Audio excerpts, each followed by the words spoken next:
In this guide, I will be showing you guys how to add member tag on WhatsApp. Let's get started. First, launch your WhatsApp, navigate to the conversations page, then open the group chat where you want to add member tag.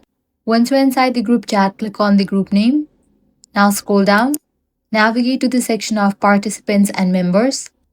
Under your profile or name, you should see an option called Add Member Tag. Simply tap on it. A new screen will appear where you can enter your custom role or status for the group. Example, you can add tags like admin, team leader, organizer, gamer, teacher, or any role you want other members to see. Once you have typed your preferred member tag, tap on Save button at the bottom of the screen. After saving, your new role will appear next to a name in the group member list, helping other participants quickly identify your role in the group. And that's it. That's exactly how you can add a member tag or role in a WhatsApp group. If this guide helped you out, do not forget to like, share, and subscribe.